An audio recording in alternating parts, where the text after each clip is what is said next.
First up, let's get started with a breaking update. We are getting from Afghanistan what is being said by a French journalist, Bernard Henry Levy, who has now claimed that he spoke to the resistance leader, Ahmad Massoud. And Massoud told him that Taliban does not control all of Panjshir. So all of those claims, Niranjan, are being refuted by the resistance forces. What Taliban seems to be claiming that all 34 provinces of Afghanistan are under their control.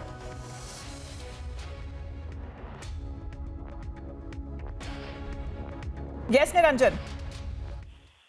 There are several accounts from the ground as well. If you can hear me now, there are several accounts from the ground as well, and they've been saying that Taliban does not control all of Panjshir. And yesterday we had a map as well, and we'll show you that map as well. It shows you how they were in control of mostly the governor's office and some of the valleys.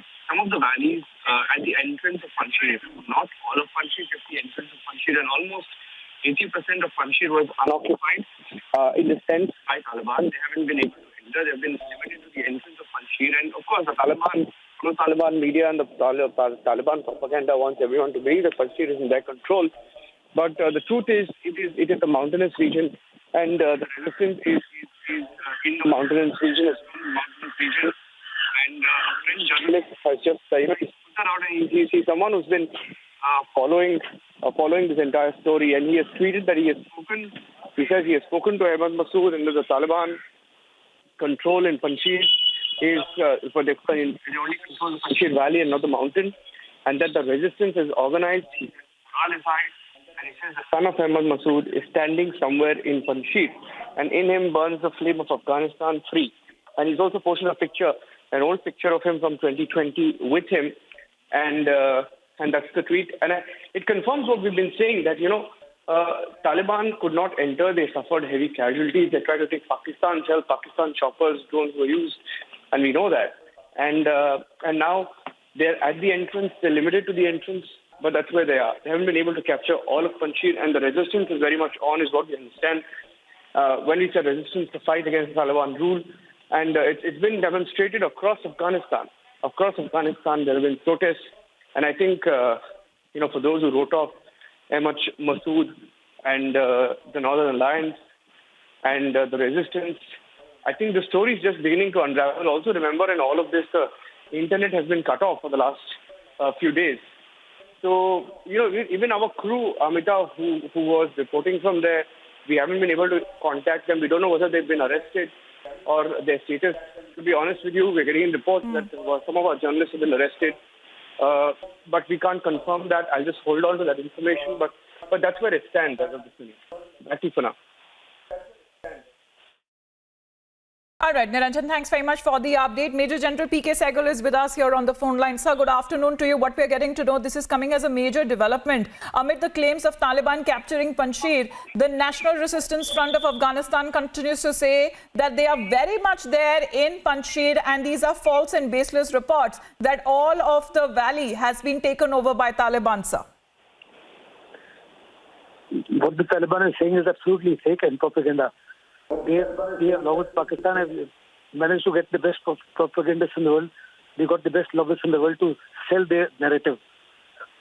But the reality is that Panjshir has got very many strategic heights, very many difficult valleys, twists and turns, which is almost an impossibility for Pakistan backed Taliban to capture.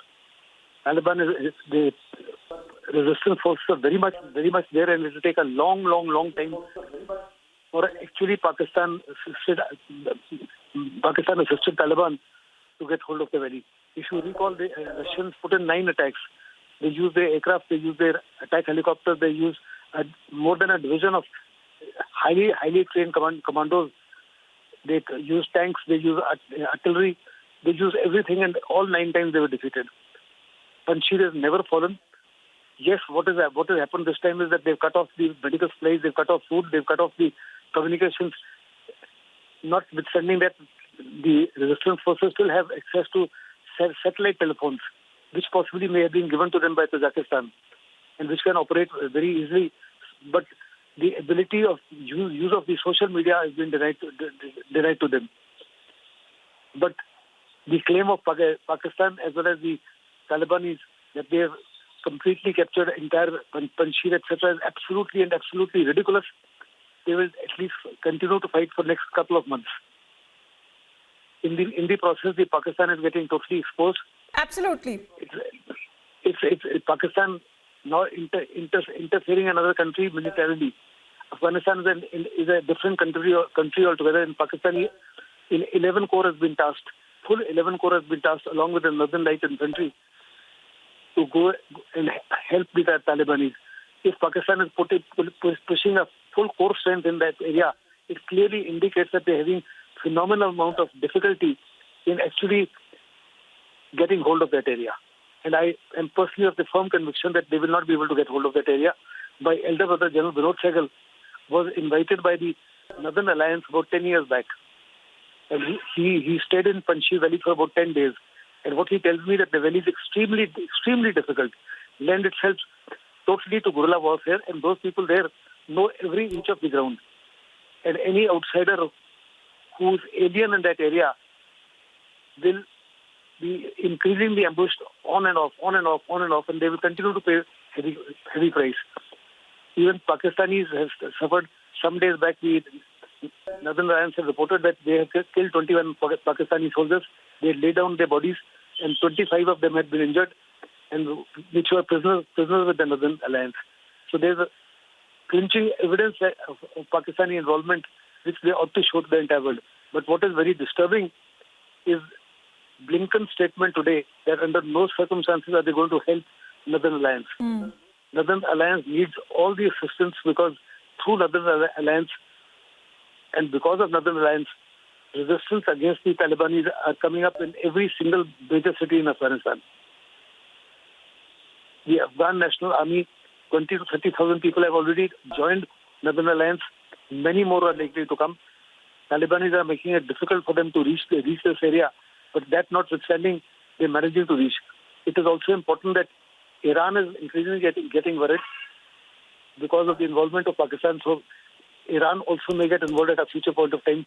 Similarly, the Tajiks and Uzbeks cannot allow this area to go under. This area has essentially Shias, and Iran does not want Sunnis. Talibanis are essentially Sunnis. Pakistanis are essentially Sunnis. They do not want Sunnis and Wahhabis to come into this area in a big way, which will be a potential threat to Central Asia in a very major way, as well as to Iran. Russia is also having second thoughts. Russia and India are coordinating virtually on a daily basis now, because Russia clearly knows that the potential threat to Central Asian republics who defend Russia's sworn to would eventually end up in Chechnya. Presently, Taliban does not say anything about Chechnya or Uyghur, but that is their present status and present stand. Once they've achieved worldwide legitimacy, things may undergo a change. You cannot trust this Talibanis at all. They consist of Talibanis, they consist of Al-Qaeda, they consist of ISIS. And now that they have a country of their own, they would like to extend the Islamic rule to several other areas. Particularly, they're looking at Uzbekistan, they're looking at Uyghur, and they're looking at Kashmir to begin with. India also has to be very, very cautious. Right, sir. Fortunately for us, our army is very strong, our security grid is very strong, our intelligence has been geared up, our surveillance has improved phenomenally. And under these circumstances... Well, no doubt about that, sir, because we are looking at a situation and many of those countries, even though countries that have come out and in a way have supported Taliban and the formation of its new cabinet, but are still keeping a very cautious approach. As to they are still monitoring the developments that happen. They are also monitoring how Taliban actually carries out its reign right after the formation of the cabinet that it announced last week. But we are also continuously keeping an eye out what really is happening there in the Panjshir Valley.